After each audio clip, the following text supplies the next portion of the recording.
The HomeTech podcast is supported by you. To find out more, go to HomeTech.fm/support.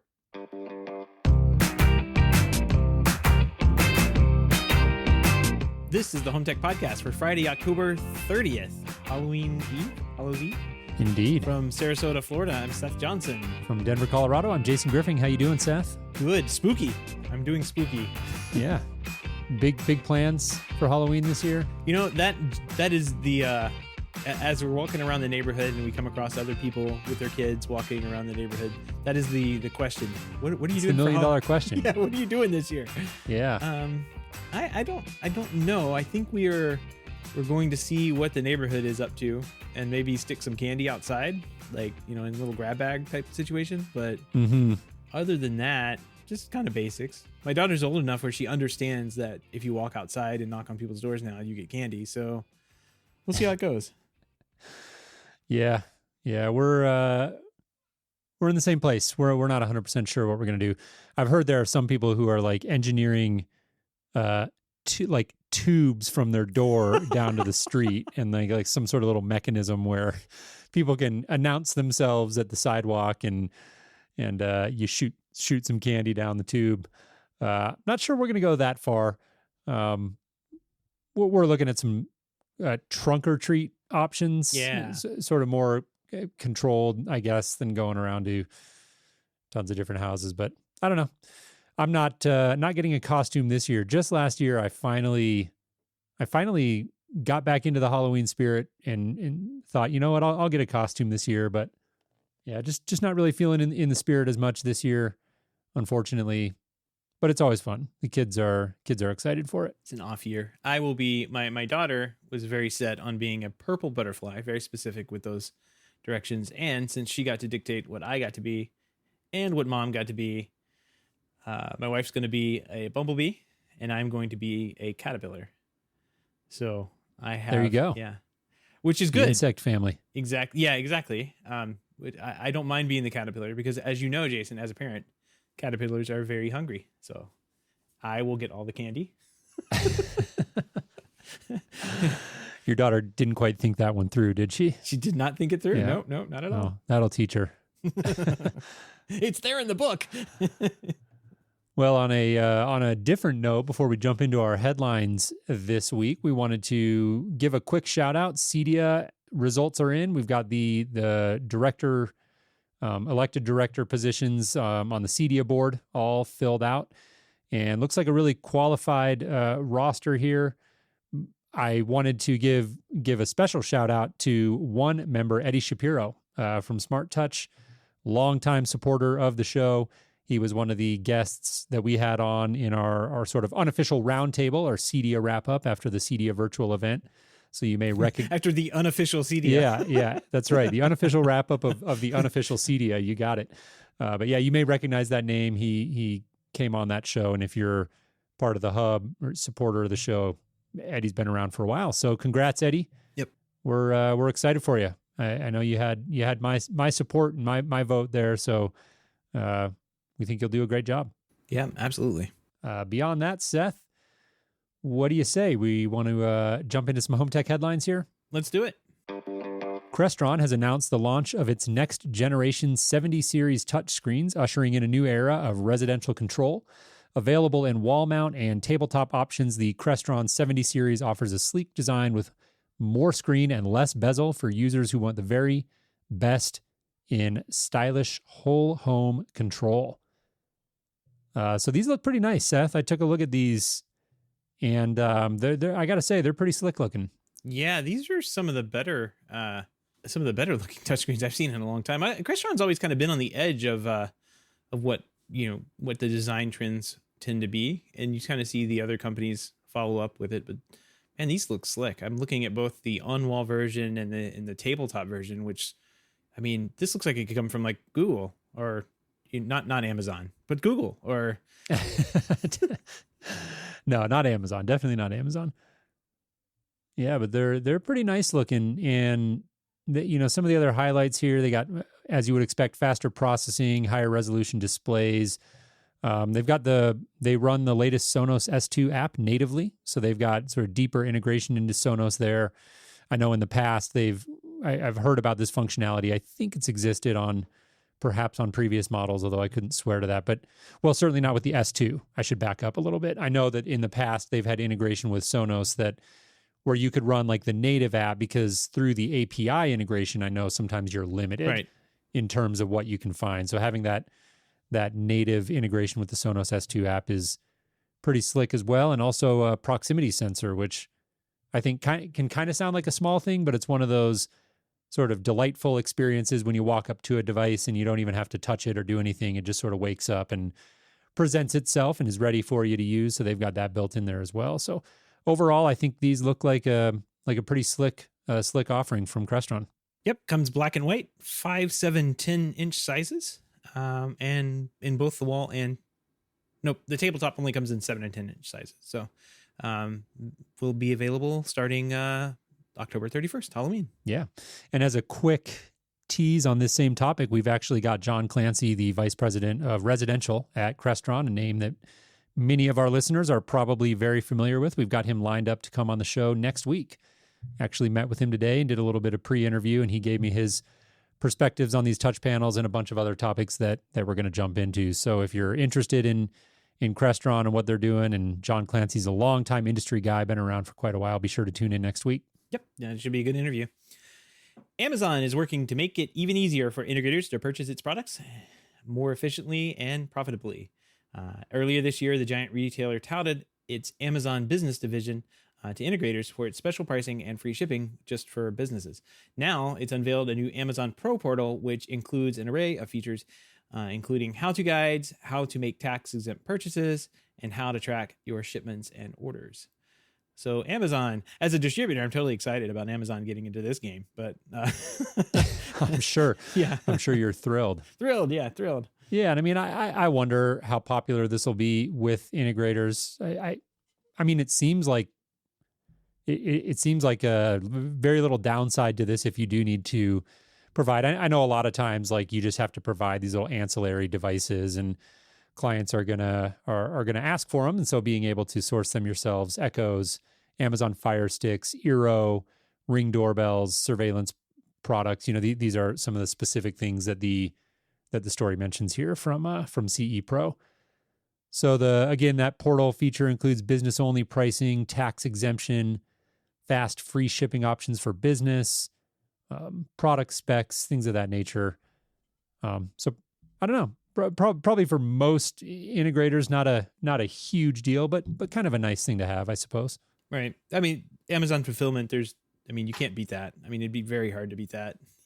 I think Snap AV is trying to beat that with their local stores and things that they're setting up. But I mean, it is difficult to compete against one of the world's biggest companies on warehouse space and that kind of thing. Like getting product from point A to point B. They seem to excel at that. Yeah, they've kind of got that one figured out, don't they? It seems to be in their bag, in their game. But yeah, I think Amazon Business has been around for a while. I'm pretty sure I have one of their, I have an Amazon Business account. I just don't have the Pro Portal part of it. So, yeah, it seems like it'd be an interesting thing for integrators to check out, and at least, have another spot to order some product. If they can't get it from, another distributor or another place, they can go on Amazon real quick and grab it there. Yeah, absolutely. And last point on this, it just harkens back to last week's episode, HomeTech.fm, HomeTech.fm/324. We had Andrew Voyanitas on from Ring, and he's the GM of installed solutions at Ring. Ring, of course, owned by Amazon, and just that whole landscape of these continually blurring lines between really what is DIY and straight to consumer and what is professional. That's not such a clear-cut question anymore. And I think that just continues to be a really interesting trend, trend to watch. Moving on. All right, so moving on from there, Fubo TV is testing the limits of your multitasking skills by increasing the number of channels you can watch at once on Apple TV. The original multi-view feature let you see 2 channels at a time, but with Multi-View 2.0, you'll now be able to watch up to 4 channels simultaneously. Means you can watch a football game, soccer match, home improvement show, and election coverage. Oh, yay. All on one screen, although I don't know why you would ever want to mix those 4. You could if you wanted to, if you were so inclined. So yeah, the interesting offering. I just on a personal note, I did a Fubo 7-day trial several weeks back now. It was early in the football season, the Broncos' first game, if I recall correctly, and I needed a way to watch it. It wasn't on local. It was I think a Monday night football game. So I did a free trial. It was nice. I didn't have any intention of keeping it. It is about the same price as a cable package at this point. So it's not an option that you go to for pricing per se. But if you want an over the top alternative to cable for any reason, I thought the experience was pretty good. Let me watch my Bronco game at least. Nice. I think they missed a big marketing opportunity with the naming of it, Multiview 2.0. They should have called it Multiview 4, but that's just me. But maybe they're hiring in the marketing department. They would not hire me, I can tell you that. But yeah, the pricing on this stuff is kind of wild. It goes up to like $85 for the full Fubo TV Ultra package. So that's on par with what you would expect to pay for maybe a cable service. Maybe a little bit less, like if you had a number of TVs around the house, because the cable TV likes to start charging you for the box rentals and all that stuff. Yeah, as you have more TVs. So it's still maybe a bargain for some people. Yep, indeed. AV Nation and Systems Contractor News have partnered to create AV Network Nation, AVN2, AVN squared. Sounds good. Event. There you go. A technology day for the AV community, which has been held virtually, which will be held virtually on December 10th. This single-day virtual event will focus on the future of pro AV technologies with sessions covering subjects like AV over IP, digital signage, and audio networking, and will feature a digital exhibit hall with showcases from the most innovative manufacturers in the game. Seem to remember these guys getting together and doing something like this for commercial. This is must be the next step. Did. They had, I think they had 2 events back in August, a commercial and a residential. The AV IT Summit, or the Learn from Home event, I believe was the residential one.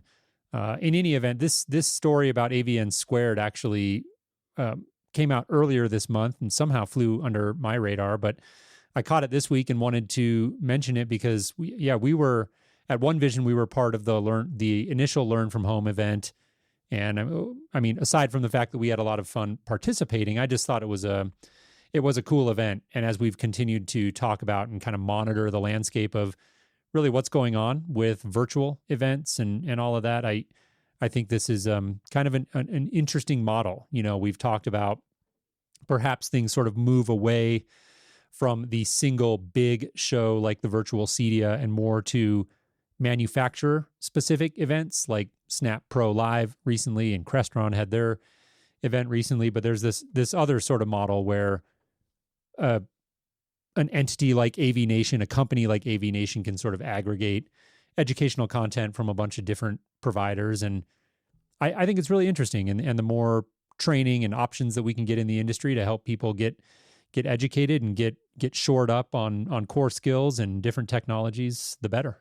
So yep, I love it. Absolutely. Yeah, I do too. There's a good people over there at both AV Nation and SEN. So yeah, absolutely.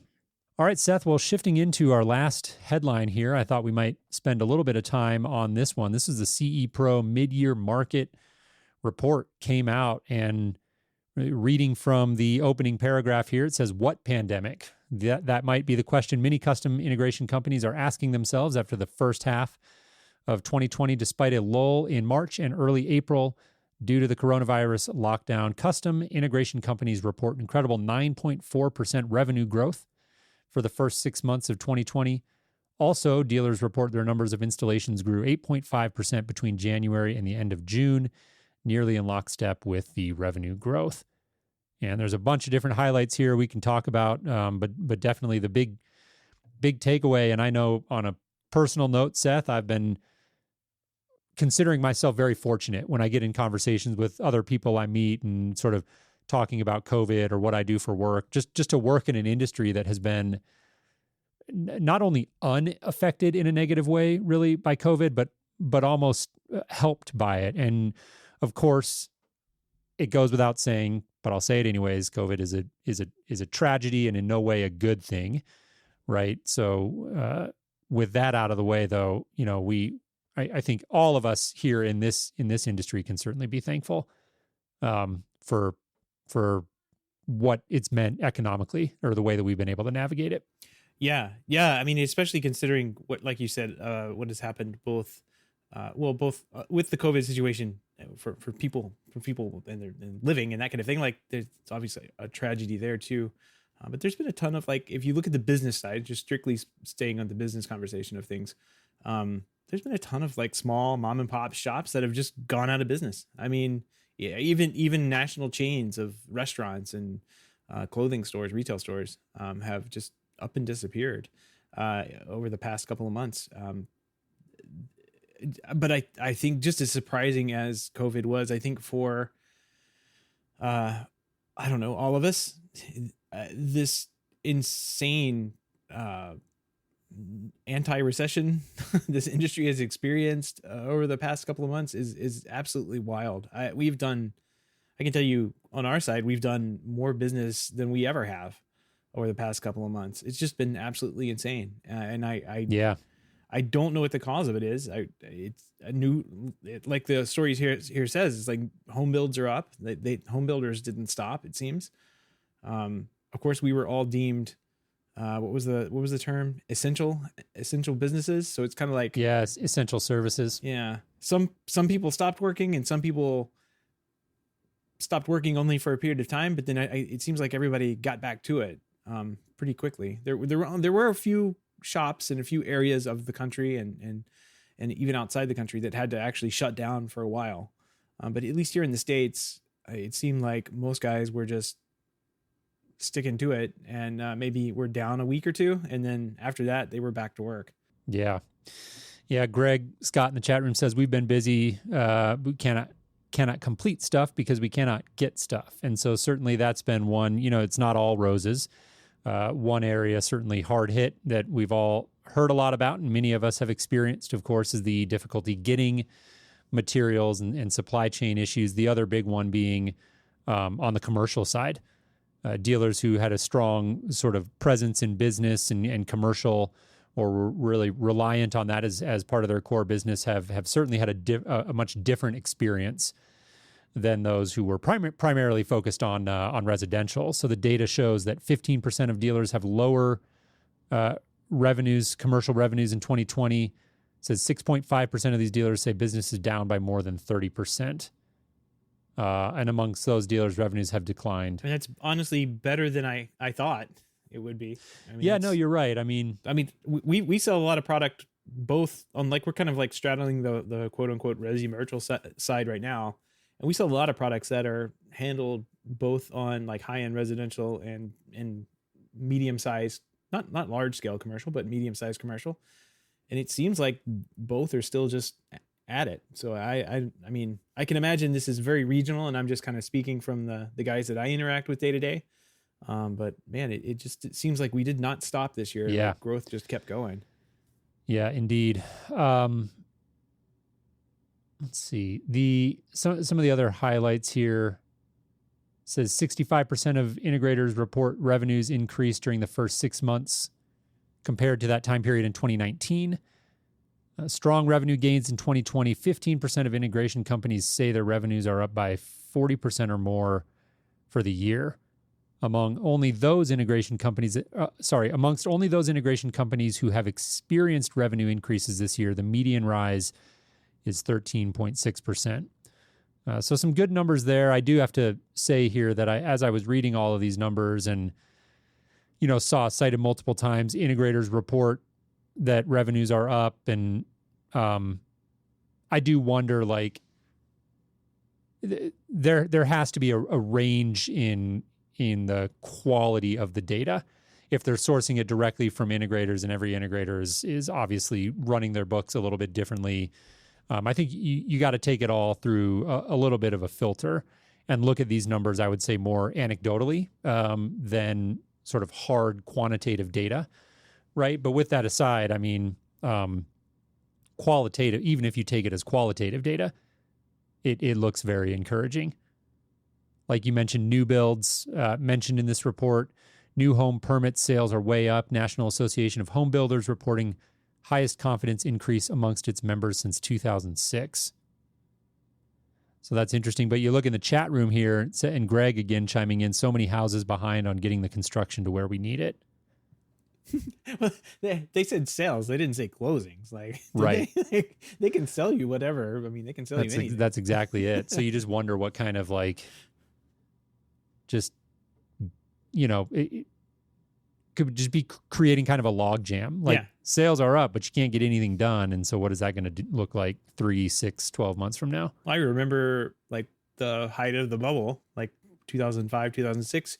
People were saying, I paid my deposit 2 years ago to have this house built, and they're just now getting to it. And it wasn't, it was a fancier home, but it took 2 years to get the shovel in the ground on a house that lost probably half its value in the upcoming months after that. It was a pretty wild time. And I see some of that now, but I also, I think we're in a little bit healthier of economy. If it can withstand something like this pandemic that we've had, it's definitely a lot healthier than it was. Yeah.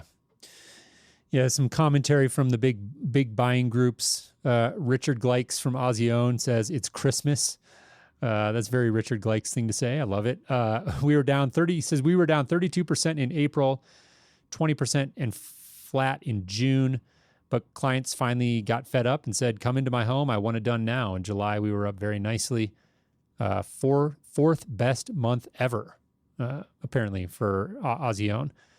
So that's interesting. John Robbins at HTSA also quoted in the article, our guys are as busy as they've ever been. We anticipate we're going to be busy through the end of the year and well into 2021. Completely full pipelines for the next 120 days at least. And then finally, Dave Workman over at ProSource says he's never seen anything like the current situation. I'd never seen an increase across the board as high as I saw in June and again in July. So those to me are really interesting perspectives. Again, and I'm not trying to make judgments here about the quality of any individual integrator's bookkeeping. I'm sure, I have no idea, but the buying groups are interesting because that's an aggregation, right, of a bunch of different integrators' data, and then the buying groups are seeing it more in hard terms. So if the buying groups are saying literally we saw our fourth best month ever at Ozione, I mean, that's telling. That's really interesting. Yeah, I would say in the last couple of months, we've seen our best month ever as far as I can remember back. I mean, we're a lot bigger than we used to be, but it's definitely a staggering to see kind of the numbers come in every day, and at the end of the month go, wow, did that just happen? While at the same time going, I can't believe it's already the end of October, right? This year has moved by so quickly. Yeah, it really has. One last area to touch on here, which equipment areas are hot? So not surprisingly, home networks, the number one area for growth, according to integrators. It says, indeed, a staggering 67% of integrators report that their home networking business is up slightly or up significantly as more clients work from home or have children who are distance learning from home. The need for a faster home network is imperative. Then you've got one other area right behind that that's not super surprising. Outdoor entertainment was up. Can certainly relate to that. We spent more time in our backyard and front yard this year than we ever have in the past, and so I'm sure that's not a unique experience to us here at home, and not surprised to hear that outdoor entertainment was another big area where people were spending. Same here. I don't think I spent any money other than grass, but if that counts. Yeah. But I do know, even from those other industries, like the sod companies, and we had a big tree that we had to cut down. They were weeks, if not months out. They said everybody, once they were stuck at home, they realized how much projects that they wanted to get done at home, either around the house or outside the house.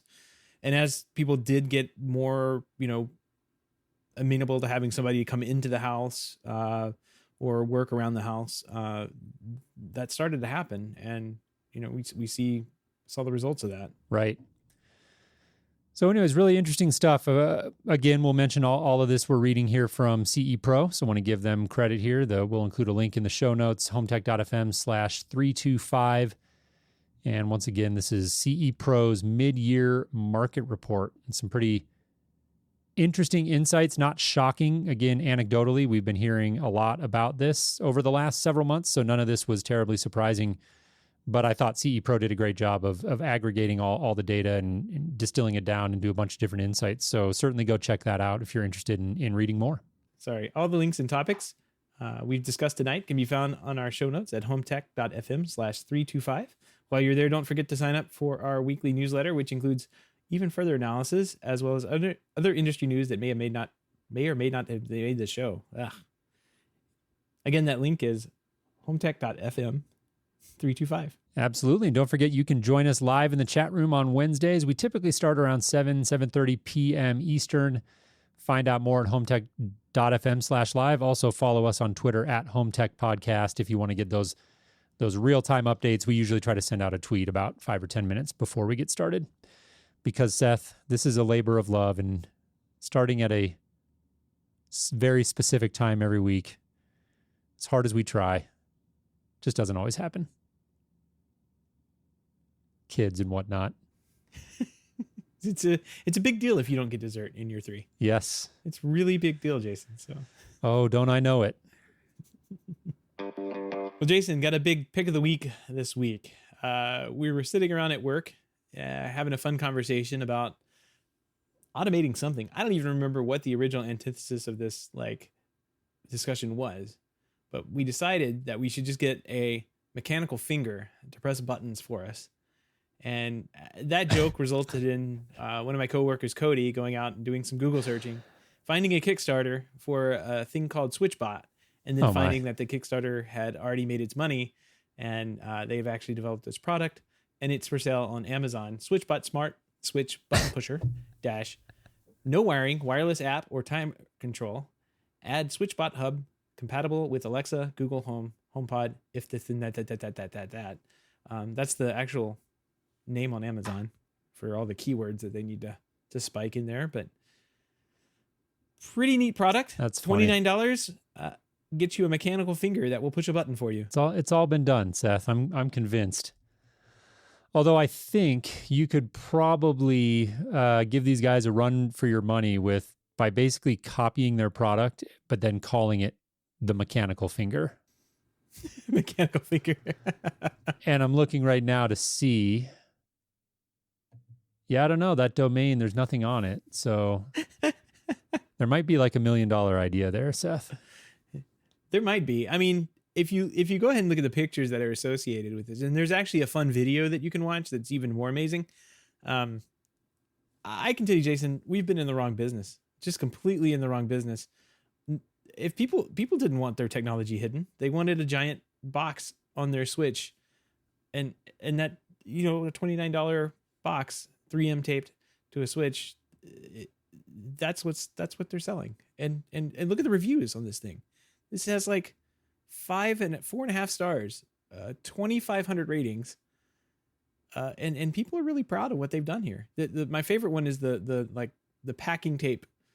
It's like on there with packing tape, pushing down a garage door button. Oh, this is beautiful. It's great. Coffee. There's a coffee machine one. Turns on the coffee machine in the morning for him.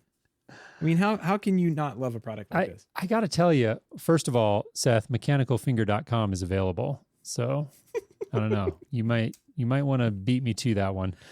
I am so overboard on domains right now. Me too. I'm done. So someone else can have that. But yeah, I feel like when I was still an integrator, I remember thinking something like this would be nice.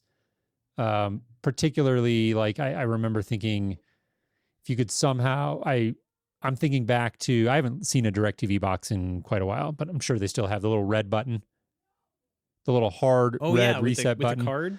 It's like, man, it'd be nice if you could just remotely push those, or push the kill switch on the UPS that powers everything in the rack, like the nuclear option to just reset everything.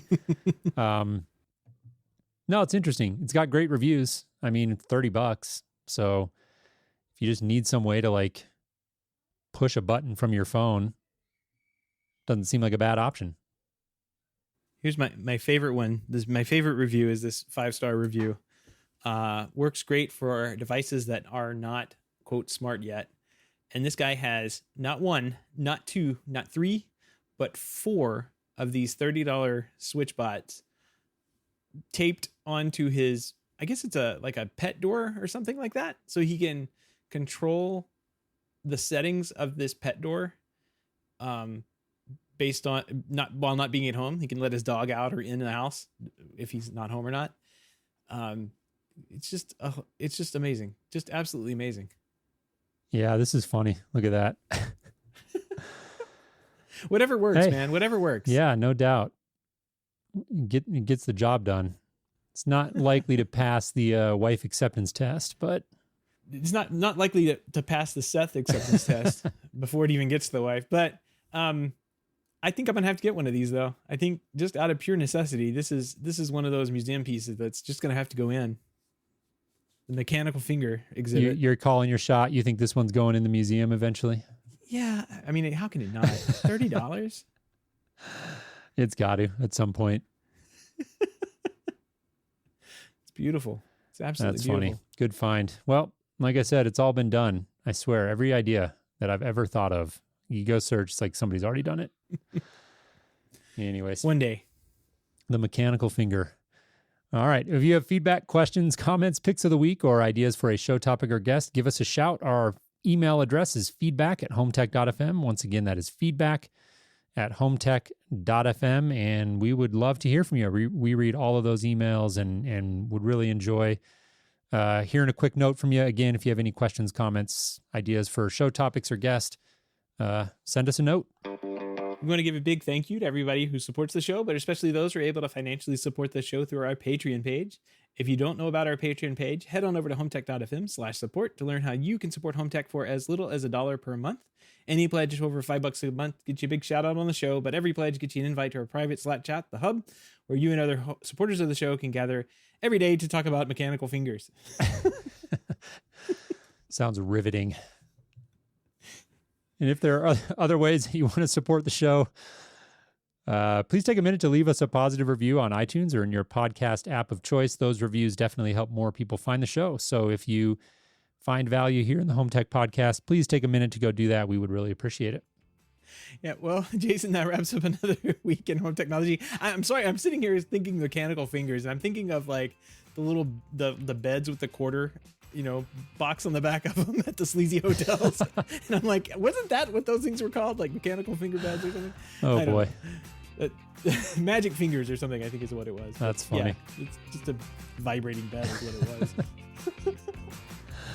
You set the scene so nicely there in the dumpy hotel. Yeah, I can just see it. Magic fingers. Eric in the chat room. Magic fingers. There we go. All right, man. Well, I think we got a show title. So that's good. Is magicfingers.com taken? All right, Seth. Well, I hope you have a good weekend. Like I said, we've got John Clancy from Crestron coming on the show next week, so really looking forward to that. Be sure to tune in for it. Yep, Jason, good show, and I'll talk to you next week. All right, man. Have a safe Halloween. On this website. Oh, that's beautiful. How many fingers do you need? Oh, man. Now this is getting out of hand.